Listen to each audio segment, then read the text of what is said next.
The Harry Potter films were huge. The movies brought in $8 billion and sold enough tickets to make it the fifth highest-grossing franchise of all time. And they were full of action.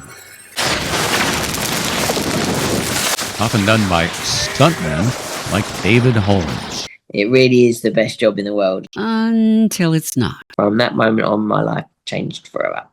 He almost died, but he didn't. And you might be amazed at his attitude now. It's about practicing gratitude, understanding your privilege, and then giving back however you can. Because if you're not investing in the people that come behind you tomorrow, then what are we doing on this planet? He kind of sounds like you, Mike. Well, I take that as a great compliment. Well, it is a compliment. You've been very resilient this past 3 years with what happened to you. I'm Mike Sugerman. I'm Janice Wright, Sugerman.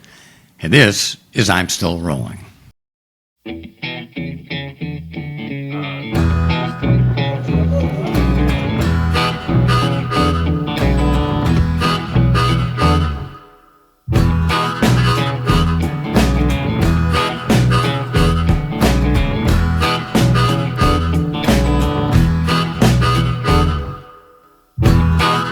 This is I'm Still Rolling, and we roll into our fifth season. More than 30 podcasts, but this one's different. Yes, you can see us. This is the way we look. I don't know what you were thinking, but... I don't know. You thought we were more glamorous. Maybe you thought we were younger, but this is us. Why are we qualified to do a podcast like this? Well, let's What do you call this kind of podcast? It's a vodcast. Oh, okay. It's a video podcast. I just love to hear you say that because it makes it sound so hip. We know what we're doing. We do know what we're doing because we've spent a lot of time in our careers as broadcasters. You were an anchor on the all-news radio stations in San Francisco and New York. That's right. That's right. Thank you very much. And you have a boatload of Emmys. 17. Okay. Yeah. Who's counting? Well, I don't count. I'm supposed to dust them, I think. I don't know. I'm not a duster. They call out to me, though, when I walk by them, please dust us. But I have other things to do. Yes, you have a lot of awards for your radio and television work. But the real reason that we're qualified to do this podcast about disability is that I'm a paraplegic. In 2022, February 22nd, 2022, the date is 2/22/22. You think that would be a lucky day for me? You would, and I think we kind of thought it was going to be, but my luck ran out. The operation on my aorta was a success, but 2 days later in the ICU, I suffered a spinal cord stroke. People in the ICU hadn't seen that before. Well, and you couldn't feel your legs. I couldn't feel my legs. You knew something had happened. It was a dreadful experience, and it continues to be. But we are trying to make the most of it, and that's why we do this podcast. Mm-hmm. We're trying to show people that there is life after disaster. And someone who's, frankly, doing a better job than we are at this is our guest, David Holmes. Have you seen the Harry Potter movies? No. I have not seen one Harry Potter movie nor read one Harry Potter book, but I know you did. You read the Harry Potter books to our youngest son. I did. We read a few books and we saw a few movies. And Harry Potter, who is in real life Daniel Radcliffe, does some incredible stunts. And you see him flying through the air and crashing into things. You don't see him. He didn't do that. No. David Holmes did that. He was the main stuntman for Daniel Radcliffe, and he did a terrific job until one day his luck ran out. He had a terrible accident on the set and became a quadriplegic. Quadriplegic, different than me. I'm a paraplegic. It's numbers. It's numbers. For those who don't know, and probably most of you do, but just in case, paraplegic means 2 limbs are affected. Two. Para. Quadriplegic 4. Is 4. Means 4 limbs are affected. Now, that doesn't mean that they're useless. You can have some ability to move your legs. There are walking quadriplegics. And one irritating thing we found since we've been experiencing this is we've heard from some of our brethren in the disabled club that we joined. Bad club. You don't Yeah. want, it's a club you don't want to be in. Now, the dues are pretty high, and it's harder to get out of than a timeshare. Anyway, those who have some mobility have said that people, when they see them stand or walk, strangers will say to them, "Well, you must be faking it because you can stand up and you can walk." First of all, who would do that? Secondly, what a rude and ignorant thing to say. You know, I saw there's a T-shirt. Somebody in a wheelchair. It says, "I did it for the parking." Yeah, I've seen that one. That's a good one. That's a good. Anyway, we digress because we need to get to David because he's a wonder. David Holmes. First of all, I want to thank you for talking to us. You have a very big platform for what you advocate, and you and I have some things in common.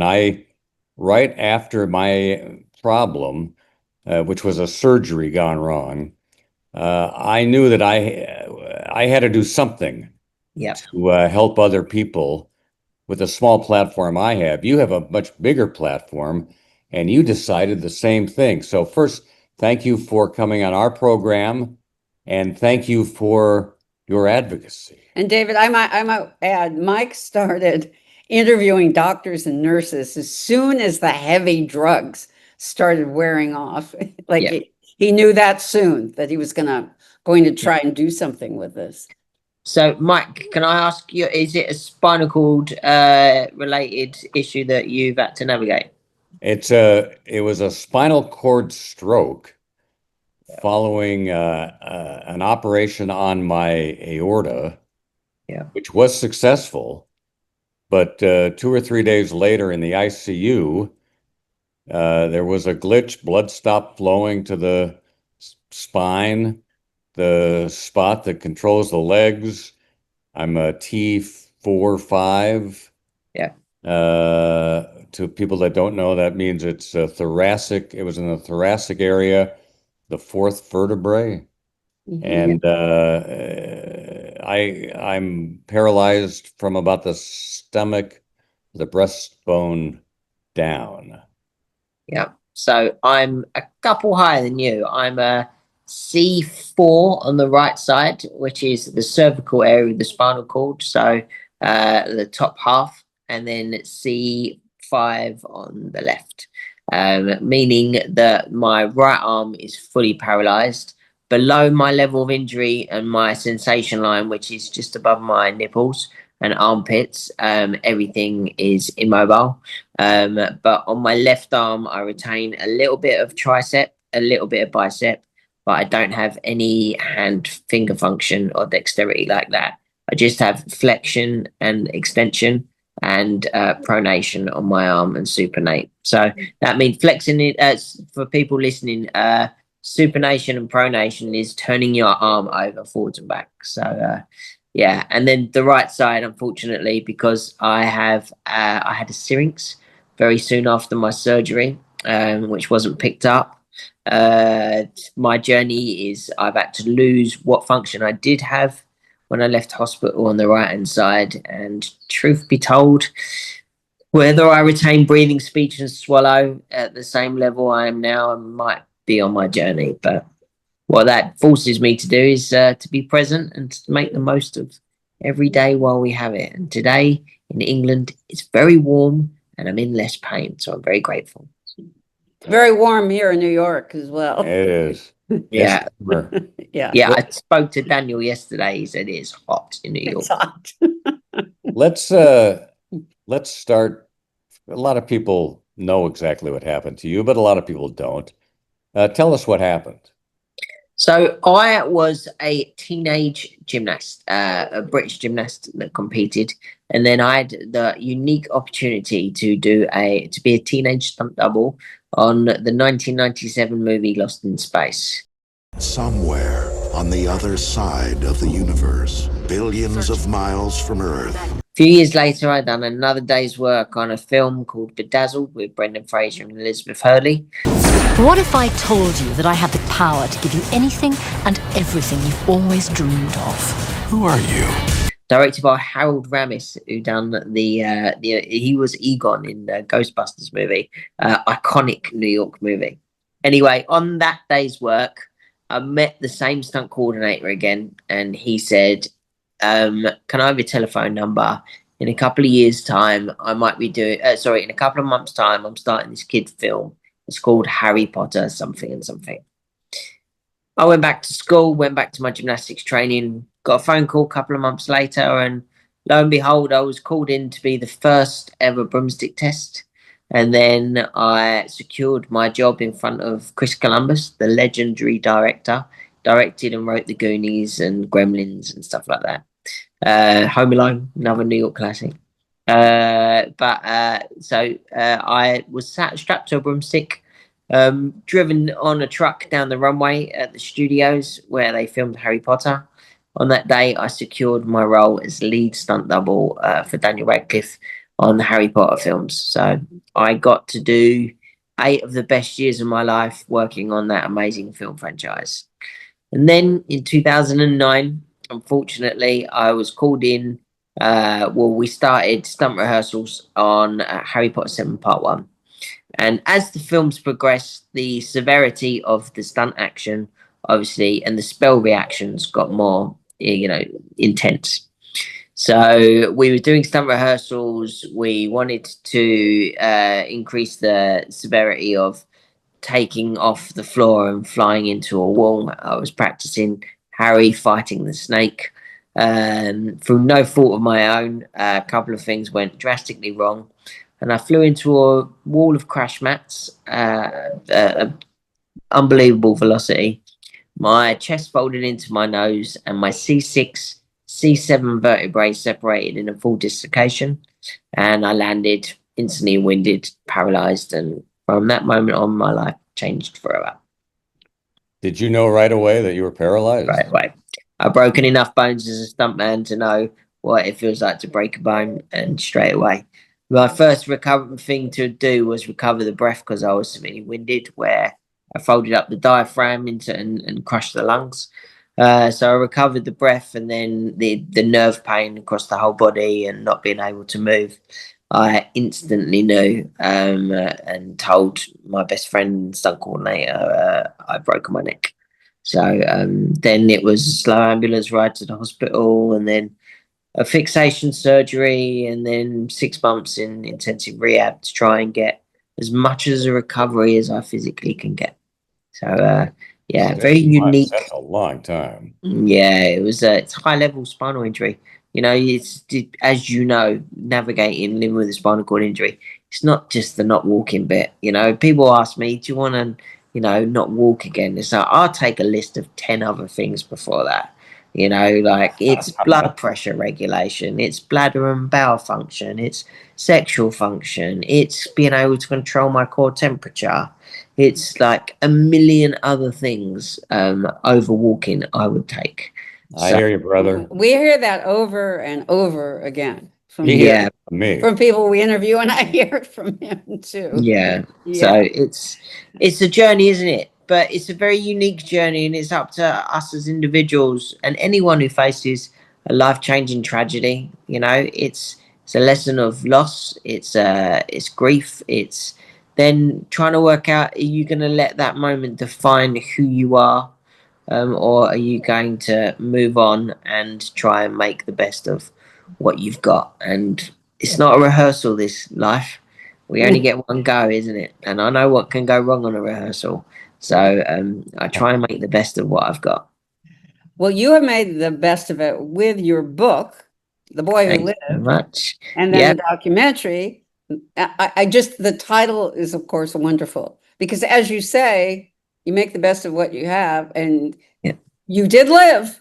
I did live, exactly. Could have easily died on that moment. And I was very fortunate to be able to ask Joe to give me permission for the title, because the giant corporation I was working for obviously own it, and didn't want to give it up. But the big G, Joe Rowling, she was kind enough to give me the title. So it's for the documentary and the book, and it is the right title. It works so well, So the what's happened in my life post injury up to the documentary, it's like, there was relearning to just find out who it is to be me again.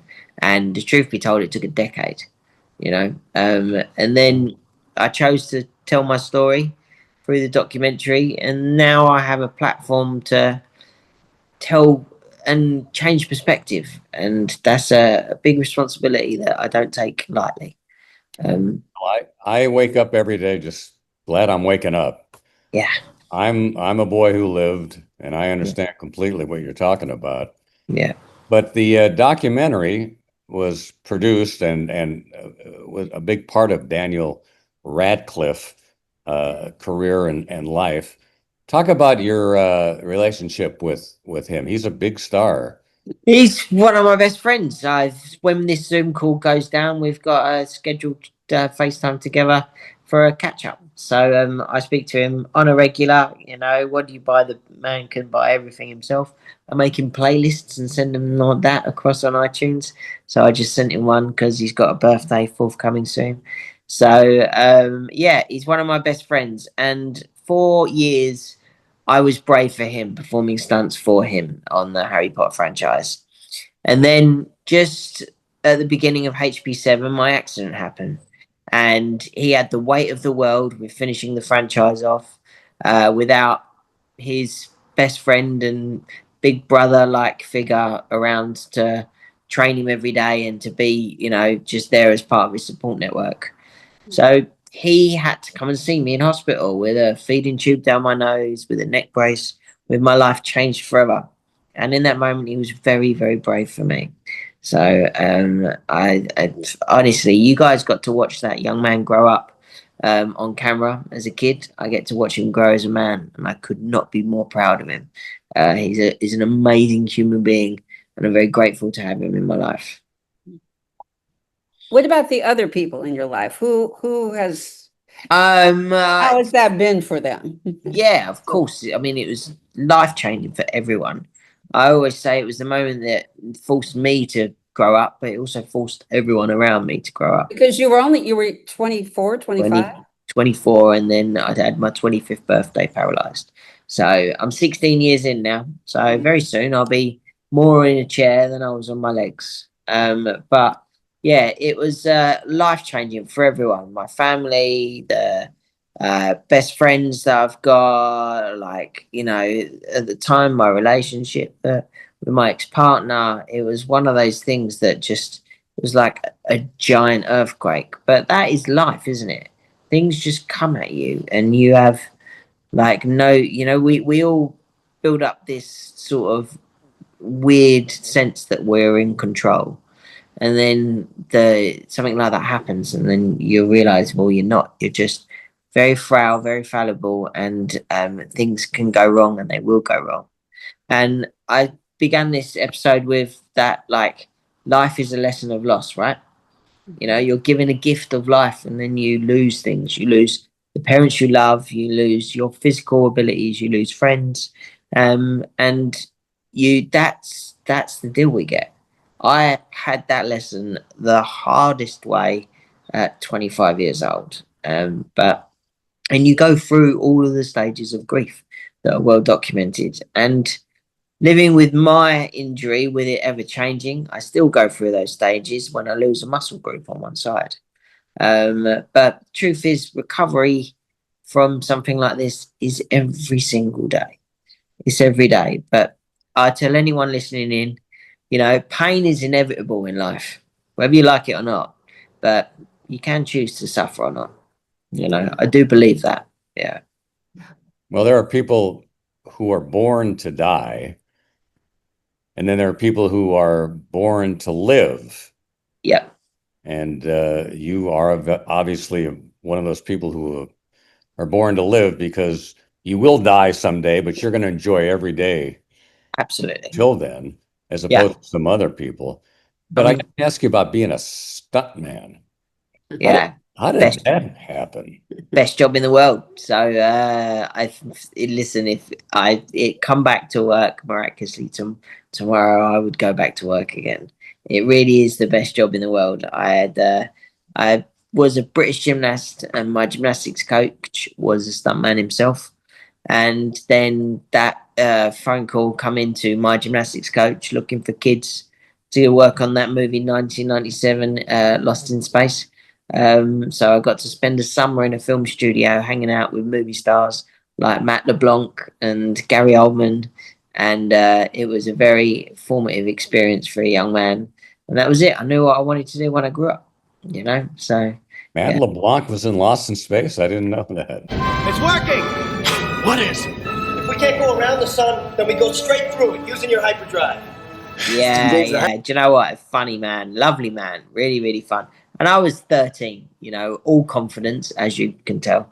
But he was just fun. He played around and we played PlayStation together between, shots. And he was just a nice human being. And yeah, at the time, he was the most famous star in the world because obviously Friends. Hey, how you doing? It was a life-changing summer, and I look back on it very, very fondly, very grateful. Well, and you said you got to be what you wanted to be when you grew up. Few people get that. Did you ever have any second thoughts or regret about what you chose? No, even after my injury, never, ever. You can't live with regrets.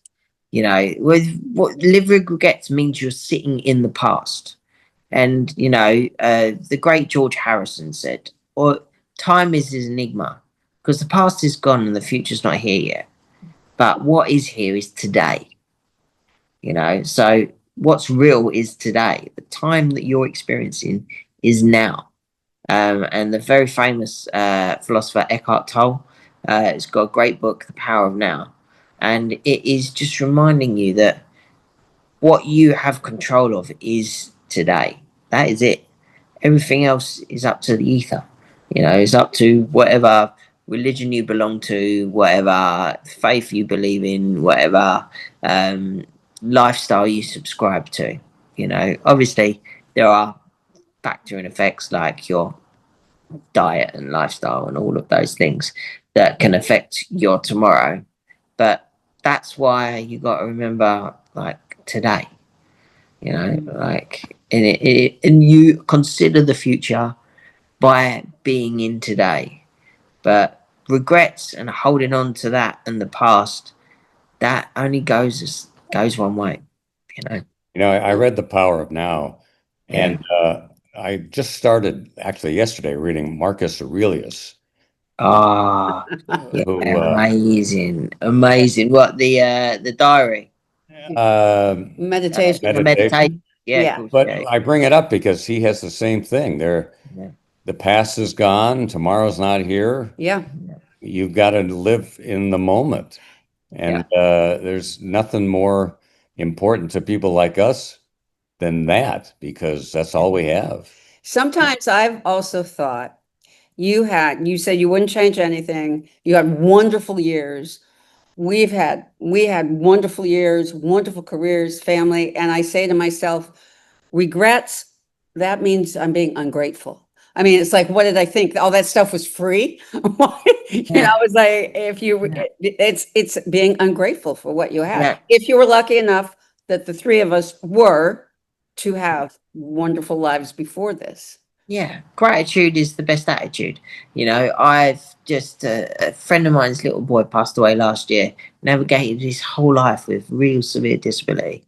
All of the brave human beings I've interacted with, he's the bravest by far.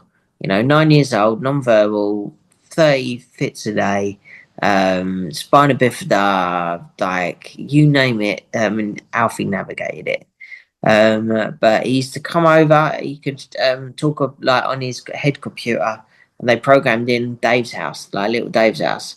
He used to tap and want to come over to mine because I've got a therapy ball, or just he wanted to come and see me. But whenever I'm having a tough one, I'm like, don't mind. You know what I mean? Don't mind. You be grateful every moment you can. This week, what am I grateful for? There is an amazing flower that's popped up in my garden, a blinding flower. That's the smallest bit of gratitude. The next bit of gratitude is I've just spent a week with my girlfriend. And my girlfriend is a C4 quadriplegic. And the two of us, don't just relate on our injuries, we relate on our lives, like the way we see life and the way we see, what happened. Now, she had her injury in the same year as me, but she's a little bit younger. Unfortunately, she was a passenger in the car. It rolled on, skidded on some ice, rolled, and she never got out of it. The way we connect as human beings, like it transcends everything that the doctors say that you should be able to achieve. You know what I mean? Whether that is in moments of intimacy or just moments of like clarity and breath. Like it takes a team of people to get us to have a kiss together. To hoist us in bed and roll in and roll. But do you know what? It makes that kiss more important because we have to work for it. So yeah, I'm very grateful the week I just had with the woman that I love. I'm very, very happy. Well, you certainly are in the moment.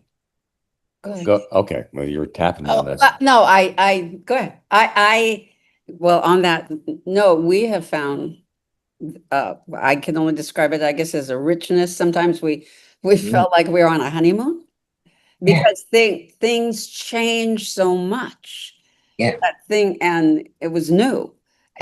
And as long as you let go of the past, then you can enjoy the newness of what is. Yeah. Now, I recently told a story on a podcast in Australia that was picked up by the British press because of my association with Harry Potter, and it was sensationalized because it talked about intimacy between the two of us as disabled people, and a funny situation that we found ourselves in where I was stuck on her and phones fell down her couch and we couldn't call our care assistants, and I was literally just stuck for a while. You know what I mean? And it was funny. We fell apart laughing about it. And the reason why I chose that story is because I know that there's going to be 25-year-old me in hospital looking for any sort of hope or post-injury, hope that they're going to have a great life, hope that they're going to find a human connection, hope that they're going to find sexual happiness, hope, so I told that story that way. And of course, the news just picked it up. Tragic Harry Potter star says he's having the best sex of his life. Sensationalized. I'm like, that's just not the way to celebrate Disability Pride Month, really, is it? Like, it's just it's such irresponsible journalism. You know what I mean? Like, and I'm telling that for a reason, because there is people that are newly injured that really feel like their life is lost and really feel like all hope is gone and really feel like they're never going to find the things that I've been able to achieve in my life. Traveled the world, I've built houses, I've made films, I've written books, I've done a lot, and that's all post-injury.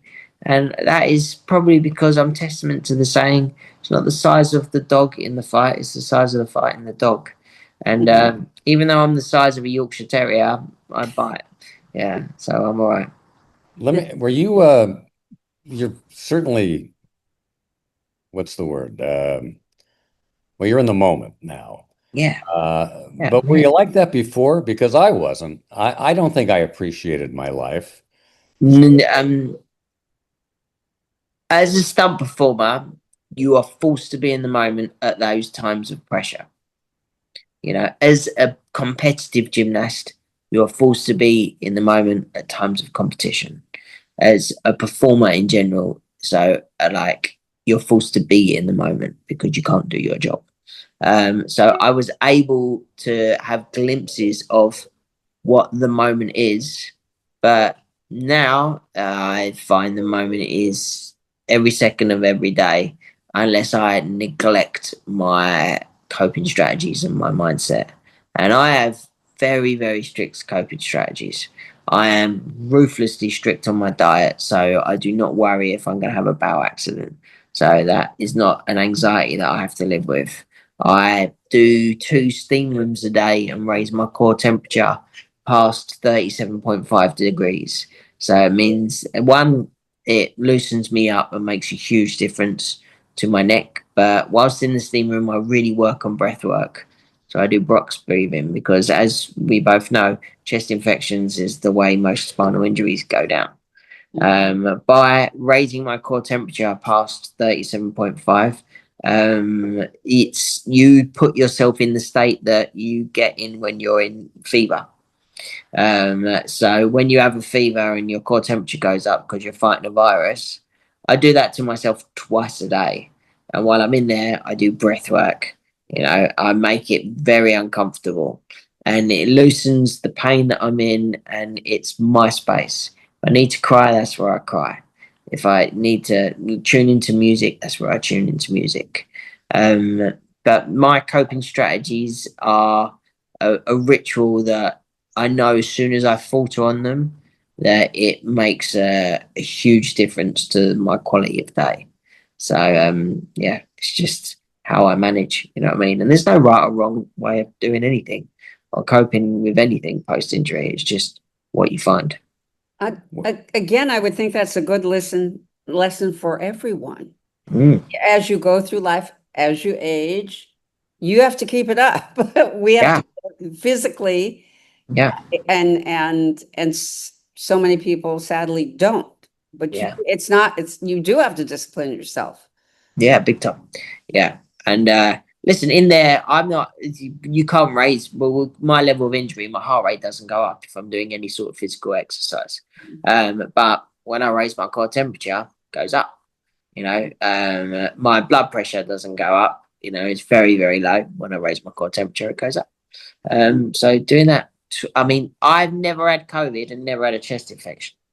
And I've been around it loads. Yeah. Well, that's great. Yeah. Now people don't realize they hear paralyzed and they figure, well, it can't feel anything, nothing hurts. But I've had a constant backache since this happened to me, and it's debilitating sometimes. What hurts for you? I mean, the listeners can't see it, but can you see that I'm rubbing the edge of my collarbone to my sternum now? Yes, Right, yeah. As I'm going through muscular atrophy on this side, as the nerve endings are dying, which they do as you age, because they're dying in the area that I had the syrinx, I'm losing the function. So I'm going through muscular atrophy, which means it's the way my body reacts to it is the muscles first start feeling wet, and then they start twitching, and then they go into what would be like a cramp, and then they go to excruciating pain, and then they say goodbye. So right now I am triggering my sternum, which is the end of the muscular strand that runs between my top rib and my collarbone. And by rotating my hand, I am loosening off that muscle that's attached to the sternum and the collarbone there, just to help with the pain. That's just one level of pain for me. Now, if I think about my body below my injury, not even considering that arm, first it feels like that you're wrapped in linen really tightly, buried in sand, and then with a car battery plugged into your feet, an electric current run through you at a higher velocity. So if I think of the zones around, below my level of injury, like my feet, it makes my feet burn, or my knees, it makes my knee burns. Very much like phantom pains that people who are amputees experience. And then it's like the general pain management for me, I take nothing. I'm like, when it comes to most people's spinal cord injuries, I have no opiates, I have paracetamol. I have to be in agony for me to have a Nurofen or a Tylenol. And because I know that if I take any pain meds, it puts me on the toilet seat for longer. And I want to live. So I'd rather feel the pain before I can't feel the arm anymore. You know what I mean? Are you in constant pain? Constant pain, chronic pain is part of my life. But you tune into it, it takes over. But you just listen to what you need. You know what I mean? But there are moments of absolute still where the pain is a little bit less. So twice a week, I have physiotherapy, and my physio I've got a therapy board in my house, we'll stretch and manipulate my joints and muscles. We'll move this collarbone and my sternum a little bit to loosen up the joints. And then I actually sit on the bottom of the swimming pool on a scuba bottle. He stands on my shorts, holds my arms up, and I do max breath holds. And even though I only breathe with my diaphragm, I can hold my breath for 4 minutes and 25 seconds, which is not too bad. Wow. Yeah, but it's about how strong your head is. You know, it's like, well, that when your head says, I'm not breathing, I'm not breathing, I'm not breathing, I say to it, I got you. You know, like, don't worry, I got you. I know when to call it, you know. And then I do speech practicing, or I do like visual memory management, like going strawberry picking. You know, get out of the car, get in your wheelchair, go down, pick the strawberry, bite the strawberry, eat the like, look at it, look at the seeds, put it in your basket. Minute's gone because you're not thinking about it. You know, Yeah. all of that helps with giving me a sense of control, even though ultimately I know there is none. It gives you that, again, part of my coping strategy. Well, Mike, you have said so many times when you've gotten involved in something, you forgot about the pain. Yeah. If I'm Right. doing something that I enjoy or Mhm. I'm Yeah. really involved with, the Yeah, pain's, I guess, there, but I don't think about it. yeah, It's the moments, I can be enjoying a movie or a baseball game and get into it, and then just if something gets dull, and I think more about the pain, and it's debilitating. It just hurts too yeah, much to be there. But then yeah, I got to, if I'm like right now, I love talking to you. This is a great thing, and I don't feel it much. yeah. Pain is in the brain. You Mm. know, they've done enough research, it's in the brain. So, if anything tells us about neuroscience, is you have the opportunity to change your spinal neuropsis and like the way you think and the way you can feel easily. With you just got to put the work in. What is it? Bruce Springsteen says, after a while, everything becomes normal. You know what I mean? Like, and that's the truth. Like, my chronic pain, after a while, it just becomes a baseline. You know what I mean? Well, I wish my pain would go away. I mean, Yeah, one of you those can. things that I would give up before walking. Yeah. Or my advice to you, Mike, is just make friends with it. I Make tried. friends with I it. tried to Just do that. make friends with it. Yeah. Like, when it gets too much, then obviously you have to check out and have a break, whether that is through pain medication or just through rest. But, make friends with it, as in, like, when you get a good day, you're a good friend to me today. When you get a bad time, a bad day, you're a bad friend to me today. But all friendships and all relationships in life take work, and yours is just about like managing that. I mean, you live in America where everything is profit driven healthcare. And of course, they would probably try and send you down the line of opiates, oxycodone, and all of those things. But you know the dangers of those things. You know the reliance that come with it, and I've experienced that myself in hospital, where I woke up and said, I can't get through today without help." And that was the moment I said to myself, "Right, you cold turkey now, or you're forever going to be chained to something." Um, and yeah, hard, but it's what in life isn't hard. You know what I mean? Hardships are a guarantee, an absolute guarantee. Well, it sounds like you had to do a lot of research on your own to find the things that work for you. Every single day. And you get a spinal cord injury, you can either let it define you and be a victim of it, or you can embrace it and be a victor. Mike, you are being a victor by doing what you do with this podcast. I am being a victor by doing what I do, the many things that I try and help out with. Because if not, I sit at home feeling sorry for myself. You know, I've Tell us about speaking. some of the things you do out in the community. Last year, I was published essay writer in the New York Times. I'm writing a children's book about a teenage stunt performer right now. Oh. I am an ambassador for 4 different charities. and do loads of fundraising. I've got a public speaking career. I just done one yesterday for Audible. I'm still a performer and still acting now and again.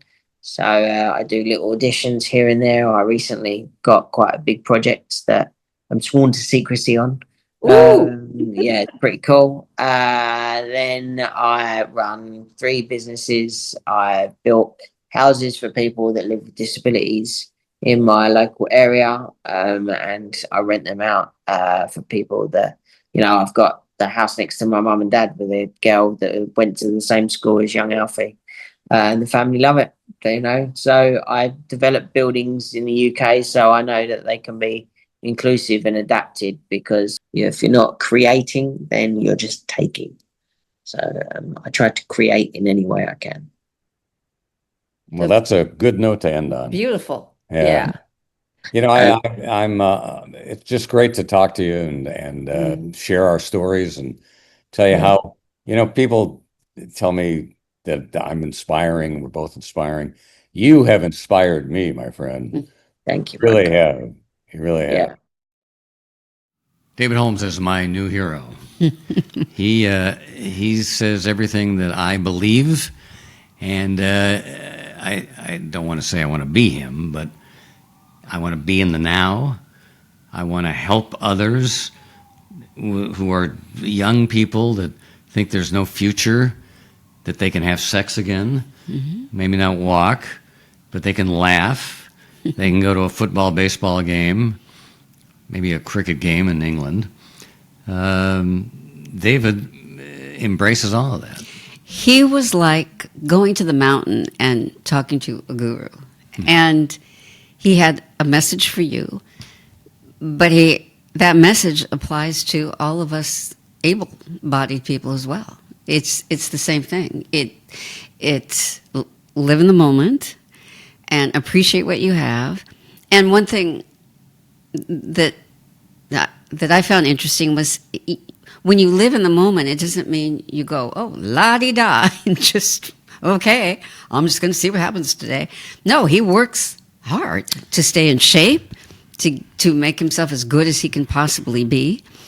So living in the moment can take a lot of work and preparation. But he did, and stuff is going to happen. Life is loss, as he said.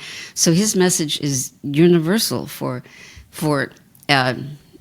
inter-able couple, such as we are. That's the current terminology. We haven't been stuck together during sex. No. But just, our boys probably aren't listening. But we have found some new and exciting things. Intimacy. Intimacy, yeah. So we love him, David. And just a shout out to Daniel Radcliffe. Yeah. He was, we figured, 20 years old when this happened to David. And he said he showed up in the hospital room shortly thereafter. Here was a young man who could have run away from all of this. Yeah. I mean, he could have just said, "Oof, I can't deal with it." But he has not only dealt with it, but stuck with him as a good friend all these years. So, shout out to him. Okay. Well, thank you for watching, and we hope you enjoyed it. I'm Mike Sugerman. I'm Janice Wright, Sugerman. And this has been I'm Still Rolling.